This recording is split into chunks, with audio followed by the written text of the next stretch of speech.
orange, ang yellow fruits and vegetables. Doc, ano naman itong mga green fruits and vegetables? Sinimulan ni Doc sa malunggay. Yeah, malunggay. Doc, ano ba? Ito ay high in vitamins K, B, and E. Good for the skin. Good for yung sa mga muscles natin. Ano pa? Good for the brain sa atin pong mga manonood. At nakakatulong po ito sa digestion natin. So napakaganda, Doc, di ba?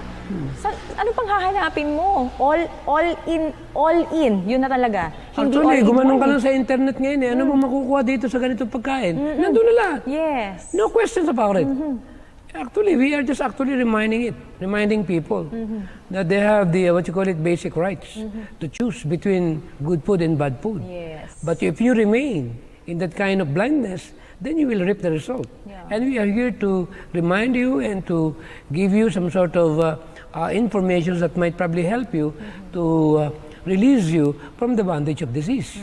We are helping people, we are educating people, telling people that there is a way out, that we could possibly live a life without any kinds of health problem, as long as we are willing to cooperate with the, what you call it, rules of life. Amen. Which is ito yung 8 laws of health. Amen. Thank you so much, Doc. Alam niyo po, mga kaibigan, no, sa pag-aaral po and sa yung continue reading po, talagang nakita ko talaga doon na iba talaga, Doc, yung epekto talaga, no. Everything, lahat po ng mga may kulay na mga pagkain natin na natural po, mga kaibigan, fruits and vegetables, ay talagang may anti-cancer po talaga na mga properties. Kaya kailangan po talaga natin na iwasan po yung mga process na yung kanina pinag-usapan natin, the ultra-processed na mga pagkain. So ito pa, Doc, blue and purple fruits. O syempre, simulan ko, Doc, sa talong. Naku po, napakagandang kulay yan. Katulad mga blueberries, blackberries, plums, grapes, eggplant, raisins, pomegranate. Alam mo pomegranate? Nasa Bible yan eh. Yes, Doc. Ginagamit nila David yan. Alam mo kung saan yan ginagamit? Saan, Doc? Sa pagkalalaki. Aba, naku, hindi kasi ako lalaki, Doc, kaya hindi ko yun alam. Ay naku, talagang mabisa yan. Oh, sige, Doc. At ngayon binigyan meron mo na ko mga ng tip mo tinatawag pa. na male formula. At ang isa sa pinaka-the best na ingredients sa male formula, itong pomegranate. Aba. Talagang Kaya, alam mo, Doc, meron akong sa ating po mga biru-biruan lang po, mga kaibigan. Kasi alam niyo pong kabataan po ako at si Doc naman po ay pamilyadong tao. Hihirit lang po ako ng konti lang po. Kaya pala, Doc, ang Tagalog ng pomegranate ay granada. ay, Diba? Bumenta, di ba, Doc? Talagang alam mo, sa totoo lang, mga kaibigan, before, hindi ko talaga alam yung Tagalog ng pomegranate. Kumakain ako niyan. Granada talaga yan? Yes, granada naku, pala naman talaga. si David, talagang granada talaga yung paborito niya. Yun nga talaga, At si Doc. Solomon. Oh, yes, yun din siguro ang paborito niya dahil mag-ama sila, Doc? Ayan, Yeah. yun. Kaya Kaya ito, pag pinag-usapan natin yung gusto mong umarangkada, ratsyada, yes. arangkada, doon sa Granada. Yun. Ito yung pomegranate. Yes, ayan. Thank you so much, Doc. At syempre, wag natin kalimutan yung kanina din binanggit ni Doc na pwedeng pang blush natin, yung natural, yung beets natin. Hindi alam mo kung bakit ito nabanggit ito. sige, Nalaman ko, itong rendering plant, ginigiling nila yung mga dead animals. Hindi pinag-usapan dito kung kailan namatay. And then, nasa internet yan pinapakain sa baka. Kaya naging problema, yung baka, pag nakakain ng hindi design sa katawan niya at pinakain ng bone meal o yung tinatawag na process ng mga meat para nga tumaas ang protina, nasisira yung brain nila. Ang masama nito, pinapakuluan ito sa 20-footer boiler tank at yung nagsettle na taba, yun yung isinisave nila. At nilalagay ito sa mga tinapay, katulad nga ng mga bread. Yes. At lahat pala ng cosmetics, pati lipstick, ay nilalagay ng taba doon sa process na kung tawagin rendering plant. Kaya pag gumamit ka ng lipstick, alam mo naman na merong animal fats yan, pwede kang mahawa nung tinatawag na mad cow.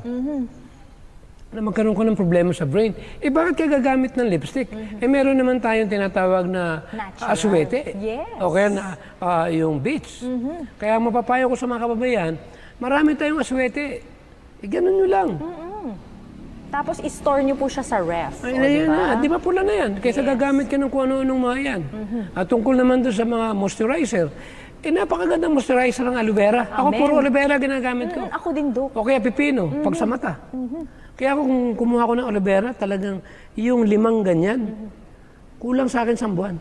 Aba. May nabibili naman sa pamilihan na pure aloe vera. Kaya sa personal, kung titingnan niyo ako, ay talagang may appeal pa yung tsura ko. Ayun naman Kaya lang, talaga. siyempre, ang TV, talagang hindi ako TV, ang tawag doon. Hindi ka telegenic. Ayun, kaya yun ang point ko eh. But anyway, talagang napakaganda po ang binibigay ng mga natural. Kaya isang napakagandang paalala sa lahat sa atin na lahat ng mga natural, yan po yung dapat nating ibibigay para sa ating katawan. Alam mo kung bakit? Bakit, Dok? We are created by God with 100% natural, organic. Anything inorganic, anything unnatural, it destroys the body by itself. For example, alam mo naman yung mga chemical na yan. For example, gusto mong pumuti yung mukha mo. Eh kung ano-ano yung mga pang-dehydrate ng skin, na pang-tuklap ng balat yung ilalagay mo. Eh samantalang meron tayong kalamansi at lemon. Yes, amen. Alam mo bang pag yan ang nagkakaroon ka ng natural lightening? Tapos para ma-close yung pores mo. At bago ka matulog, matapos mong hilamusan, yan ang dapat na maging sabon ng tao. At itong tinatawag na katas ng pipino o aloe vera, pagkatapos yun po yung ilalagay natin dito bago matulog. Para moisturizer. Para pagising sa umaga, kahit umaga, pagising ninyo, ang sasabihin nung nakakikita sa inyo, press pa rin kayo. Kasi nandun yung effect nung ipinahid ninyo. Amen. Yun po yung sikreto ko. At tingnan nyo ako pagkagising, ang mukha ko. Guwapo pa rin. Ayun. Ha? Hindi totoo yan. Na-experience ko yan. Kasi ang katawan kasi natin, 100% natural. Kaya ako ayoko na yung mga nabibili na yung kung ano-anong isang produkto, dami-dami ingredients. Totoo, Dok. Kaya piliin nyo talaga yung 100% natural. Yes, thank you so much, Doc. At sa atin pong mga manonood, syempre, hindi natin kakalimutan yung mga puting kulay na mga fruits and vegetables natin. Katulad po nung saging. Naku, Yeah. favorite ni Doc yan, yung saging Cauliflower, natin. yung peaches na kulay puti, mushroom, white bean. Ito yung mga, iba-iba talagang kulay. Kaya talaga yung meron tayong, pero wag naman yung sobrang daming combination. Yes. I'm not gonna suggest that. For example, kumain ka ng prutas, siguro ang pinaka-maximum mga 3 lang. Okay. Kunya, saging, nilagay mo na isang papaya, may konting slice ka na mangga, okay na yun. Ayun, okay. Pero the best yung 2 lang. Thank you so much, Doc. Ang dami nating tips, no, sa ating pong mga manonood. Siyempre, hindi naman natin tatapusin ito hanggat hindi po natin sila nabibigyan ng isang payo mula po sa writing ng ating pong prophetess na si Mrs. White from page 127, paragraph 2, Counsels on Diet and Food says, God requires of His people continual advancement. We need to learn that indulged appetite is the greatest hindrance to mental improvement and soul sanctification. With all our profession and health reform, many of us eat improperly. Indulgence of appetite is the greatest cause of physical and mental debility and lies largely at the foundation of feebleness and premature death. Let the individual who is seeking to possess purity of spirit bear in mind that in Christ, there is power to control the appetite. Mga kaibigan, sa ating pong pagtatapos, tayo po ay manalangin.